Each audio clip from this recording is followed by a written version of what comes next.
So the UK appeal hearing, it was a monster, and I do mean a monster success. I cannot state that enough. It was a monster success, and I'll tell you why. It was because this thing, it was televised. See, unlike the previous installation, the doors were thrown open. Tens of thousands of people, they got to watch this thing play out in real time, and they got to bypass the keepers of information in the mainstream media. Instead, people got to hear a tale about $7 million, and the tale that they heard, it's a lot more than not paying out charitable donations. What they heard was somebody trying to hide that information, doing their best to keep it out of a trial because they knew what kind of impact that would have. Over an hour plus, we heard a tale about desperate attempts to try to quash not one, but two subpoenas trying to discover this information, how somebody tried to get it marked protected as well, and that's because they knew what kind of powerful message that this would send. So hey there, do you fine folks on this fine day? Now, as far as this hearing goes, I feel I need to clear this up. This is not an appeal hearing. This is a hearing to determine whether or not you can have an appeal. There is no decision on that yet, and yet I still stand behind the idea that this was a monster win. See, it's not just the televised component. I mean, that matters. Circumventing the mainstream media, actually being able to see what goes on. That's a big thing. But more than that, you had new information presented. Quote, following the verdict, they're talking about the verdict, UK 2020, JD, he issued two applications. The first, so they're talking the first in time, that was the permission to appeal, and then as a result of documents becoming available, and through some subpoenas in the United States, and through that nameless person's own disclosures later in January, the permission to adduce fresh evidence. You know, to actually be able to talk about proof that those charitable donations, yeah, they never, ever happen. Now, the reasons, plural, that this stuff matters, well, it's because it speaks to character. See, this stuff, it was utilized to speak to that nameless person's character. It was saying that person, they're not a gold digger. You can see this spelled out by the judge himself. I recognize that there were other elements in the divorce settlement as well, but the donation of $7 million to charity is hardly the act one would expect of a gold digger. Again, he's attributing something to that person that, well, it's not attributable to them because they never ever gave that money away. See, as JD's team hammers away on, and I think this is a great point, imagine what kind of subliminal bias will come up when you see statements like this. This comes from that nameless party's own team's own statements. As reported in the media, the amount received in the divorce was $7 million, and $7 million is being donated. This is over and above any funds that I've given away in the past and will continue to give away in the future. The donation will divide it equally between the ACLU, a particular focus to stop, I'm going to say DV against women, and the Children's Hospital of Los Angeles, where I have worked as a volunteer. Again, think about the bias that creates. Remember, too, that stuff that we just looked at, that's not part of a narrative. That was the end-all be-all presented by the mainstream media. They presented this stuff factually, like it did happen. The money, it was given away. And that nameless person, they were all too willing to accept the clout. Like I said, you can see how that would bias. The reality of this, though, it was far different. See, if you look at all of the evidence being presented, you'll see $100,000 going to the CHLA. That was the initial payment given by JD, and no more money comes in from that nameless party. Apparently, according to the defense, there were $750,000 other dollars that came in from a certain anonymous source. They don't say it, but it's alluded to that it's probably the Rocket Man. But even with that, over 4 years, they only get $750,000. Even if we include that, only 100 of which come directly from that $7 million settlement.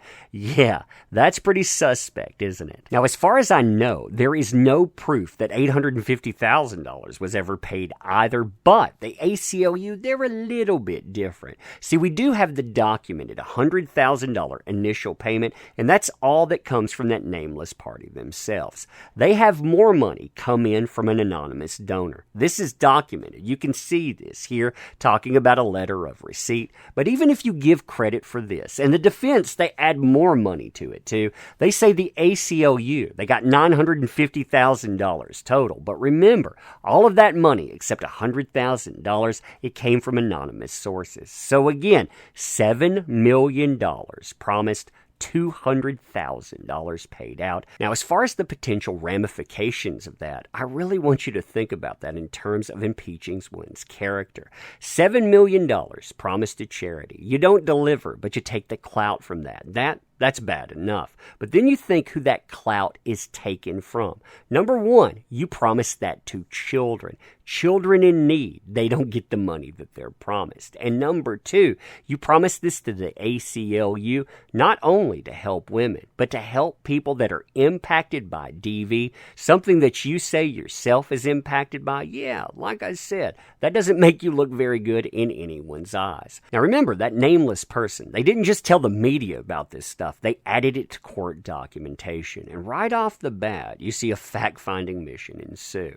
That nameless person, they know how damaging that's going to be. So at every opportunity, they try to slow this fact-finding mission down. They don't want any of this coming out in court. And you can see this spelled out here. You have subpoenas issued. Well, that nameless person, they file a petition to quash subpoenas. Not one time. They do this multiple times. This gets struck down. They appeal that. After that appeal, it's dismissed. They go in and they want these documents designated a certain way. They want them designated confidential. That way nobody can see what they've done. You have that de-designated. Now the impact of all of those delay tactics combined with the impact of the beer bug. You have the ACLU, their offices are shut down. The CHLA, they're short-staffed. They can't get to this timely. Well, that idea that stands, like they say, there's two obvious impacts that would have on the judge. The first is, this is a wholly remarkable act of philanthropy, if true. It is a remarkable thing to do. On any view, it is, if I can put this way, a considerable boost to her credit as a person. The secondary message, and I accept the judge does not allude to this in terms, but we say it is a potential subliminal message.